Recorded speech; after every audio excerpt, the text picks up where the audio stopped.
Hey everyone, it's Kelly. Welcome back to my channel. Today's video is going to be my favorite reads of 2020.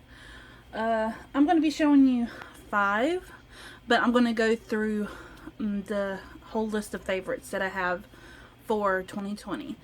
While I was reading throughout the year, I would write down my favorite or the book I like the best out of each month, and so I'm going to tell y'all that list, and then I'm going to talk about the 5 that were my overall favorites. So, in January, my favorite was The Nightingale by Kristen Hanna. In February, it was The Illuminated Forest by Evan Fontanez.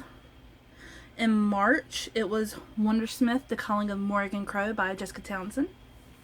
In April, I had 2. And the first one was The Son of Neptune by Rick Riordan and My Lady Jane by Cynthia Hand, Brody Ashton, and Jody Meadows. In May, my favorite was The Ballad of Songbirds and Snakes by Susan Collins. In June, I didn't have one, and in July, I didn't have a favorite. In August, my favorite was Briar Rose by Jan Yolen. That was a reread for me.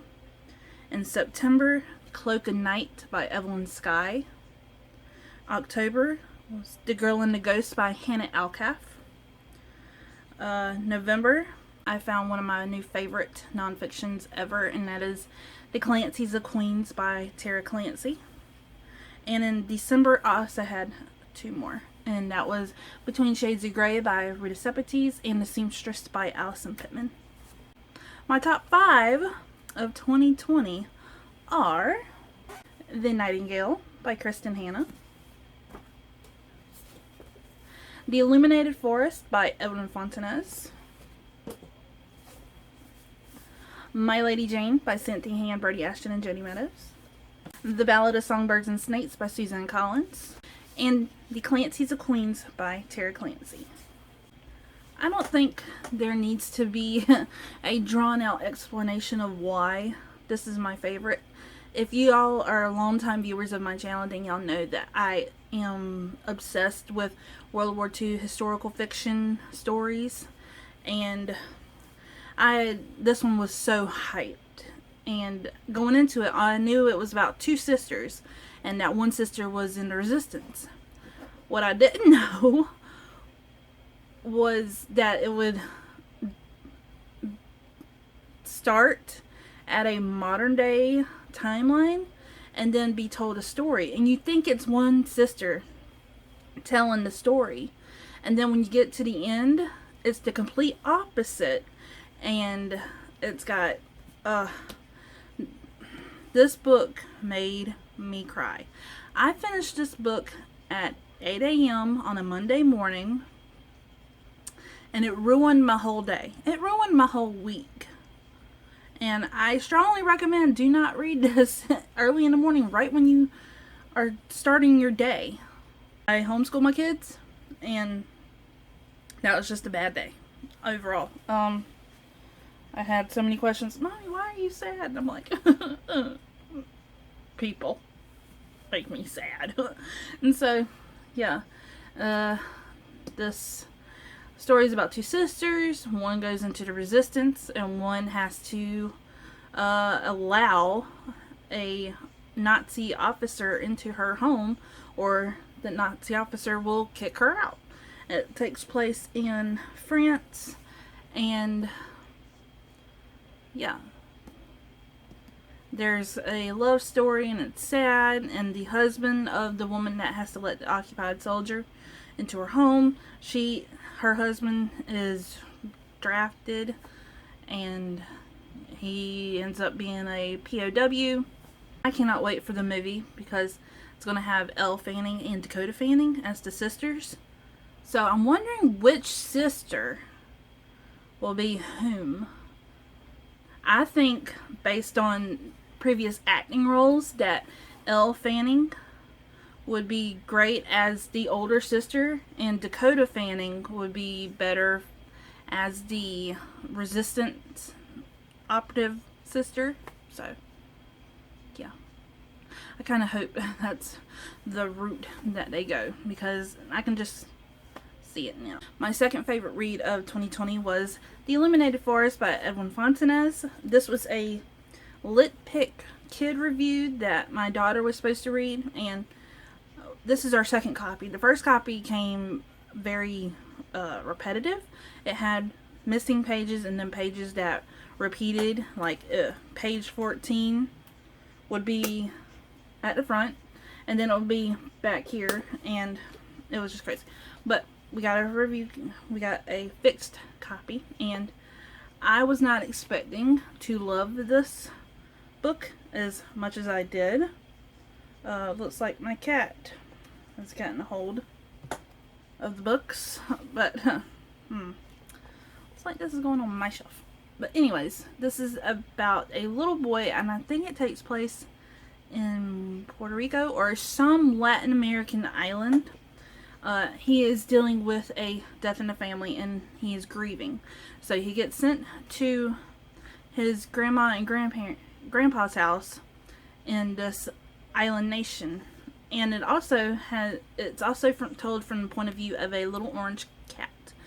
And this cat, he's a stray and he doesn't know what to do, and he finds this boy one day, and the boy's like, no, I can't get attached to him because I'm going home soon and I can't stay here. I don't want to stay here. And so this little orange cat, he's skittish at first, and he eventually comes near Mateo, who's the boy, and Mateo gets friendly with him and they get attached, and then Mateo leaves and the little orange kitten's like, what do I do? And so it also has animal abuse and underage sex, and it's got shame. Like, it's set in a time where if you had a kid and she had sex at a young age, she had she wasn't married and she had sex and she got pregnant, and then that family would be shamed and looked down upon, stuff like that. But that's not why I like this book. I like this book because of the cat. He just has the descriptions of the story and the setting and the orange trees and the sun and the ghost. It's just freaking beautiful. And it's got illustrations. There's the cat. Let's see. So cute.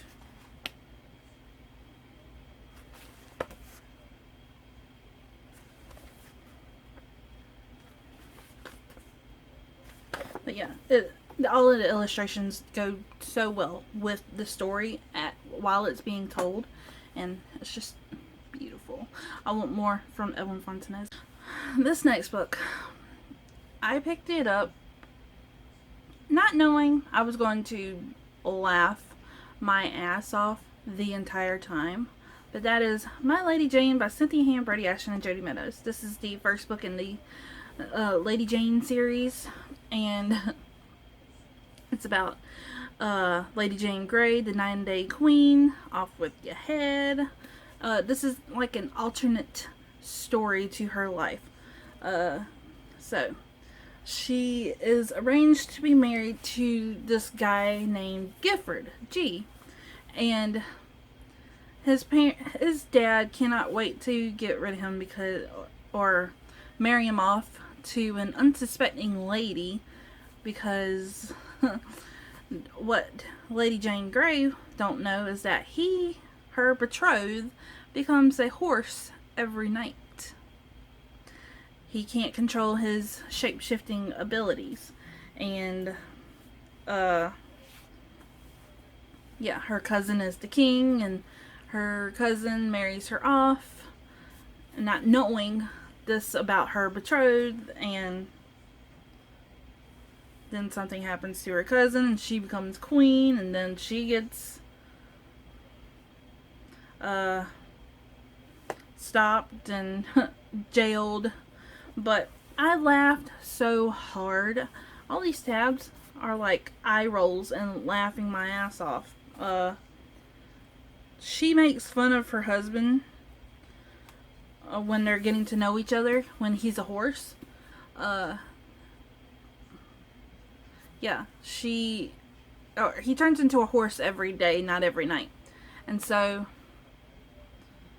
when she's getting to know him and spending time with him in his horse form, and he has an attitude, she's like, don't let the other horses see you. They will not share apple facts with you. And it's just so funny. Yeah, this made me laugh when I needed it. I read this around the start of the pandemic, so learning that I couldn't hug my grandma, I couldn't see my friends, I couldn't go anywhere, couldn't travel, and that I had to wear a mask, I needed something to brighten my day, and this was definitely it. So, yes, favorite. My next one is a anticipated read of 2020, and this came the day before my daughter broke her arm. So, I was reading this while taking care of a 8-year-old with a broken arm, and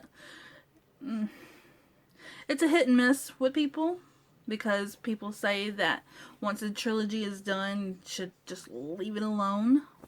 But since reading the trilogy and watching all 4 movies, I needed more about President Snow's backstory, and we got it.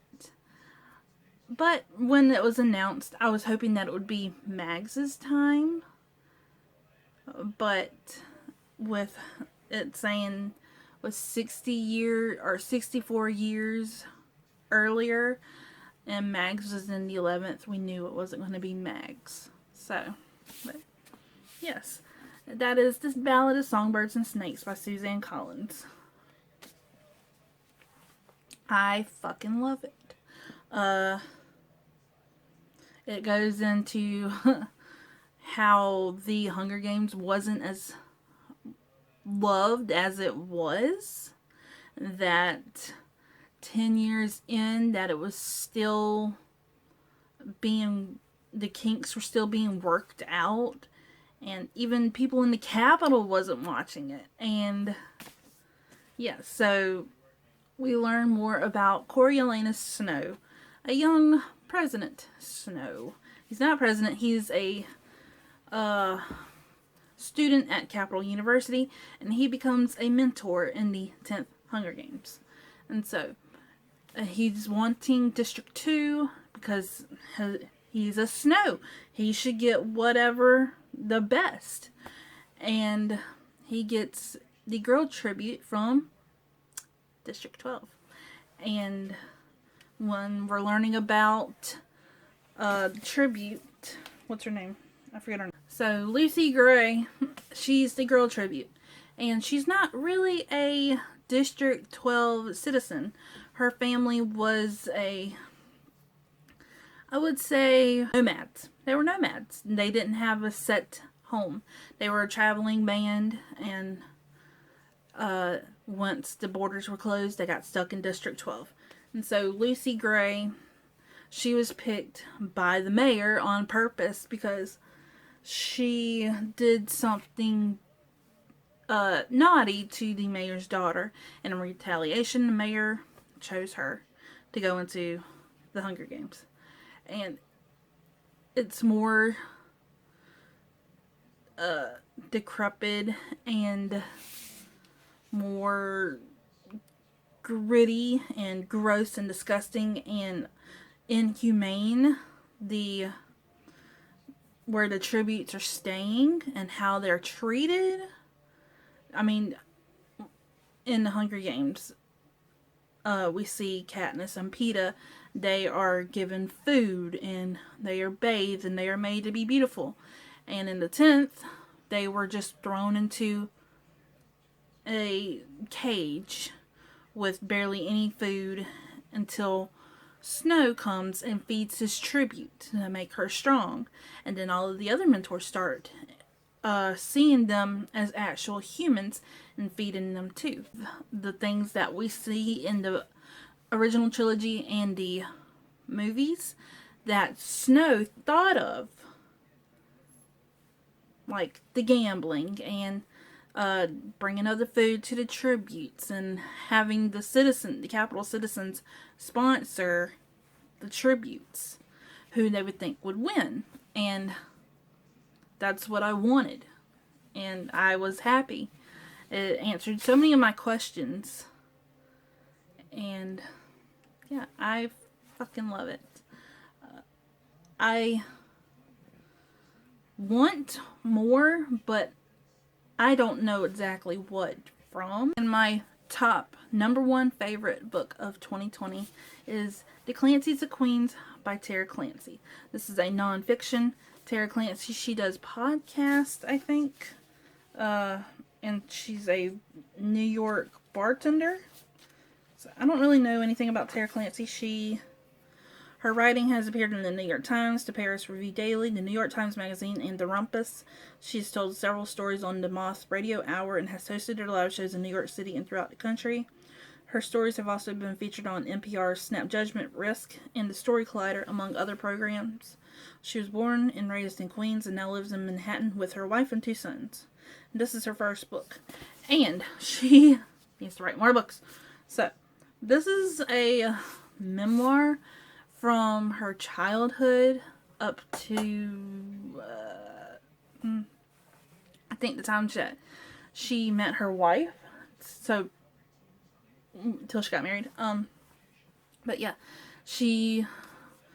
it starts off with her at her dad's, shack in Queens. And then a limo coming to pick her up to take her to her mom's boyfriend's house in the Hamptons. And then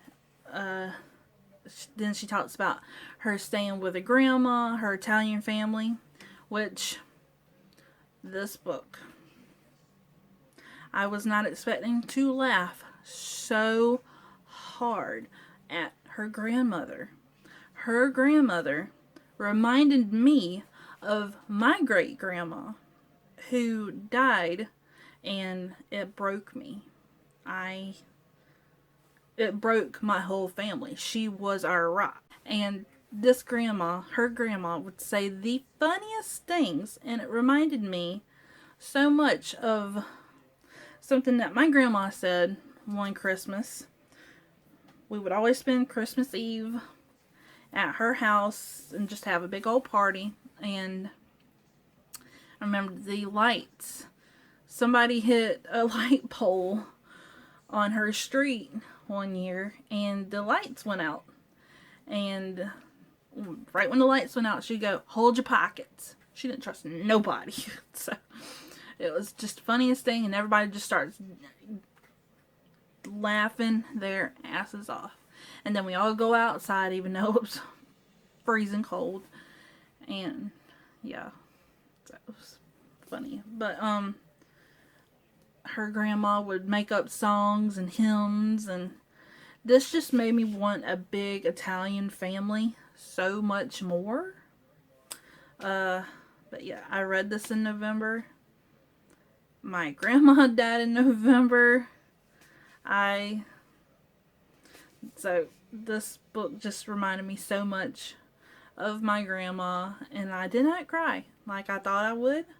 It just made me laugh and think of all the good times. And so, yeah, it talks about a sex shop and a dog bed, and her getting caught with the collar. It talks about teenage pregnancy, and I was a teen mom. It's just, right when I finished reading this, I read the last page with my husband in the room, and I was just like, I really want to reread this right now. He was like, go for it. I reread it. I reread it in one sitting. That's how great this is. So Tara Clancy needs to write more. So here you have it, my top 5 favorite reads of 2020. I hope you enjoyed this video. Have you read any of these? Were they your favorite? I highly recommend all 5 of these. If you're looking for nonfiction, pick this up. If you were looking for a beautiful, descriptive, makes the fruit seem like they're real people, pick up this. If you were looking for something to make you cry at 8 a.m. in the morning, Nightingale. If you want to know more about President Snow and the backstory of the Hunger Games, I definitely recommend this. And if you just want something funny about horses and jackasses and horses getting jealous and not sharing fruit facts, this one. So, I hope you enjoyed this video. If you did, please give it a thumbs up, hit that subscribe button, and I'll see you on my next video.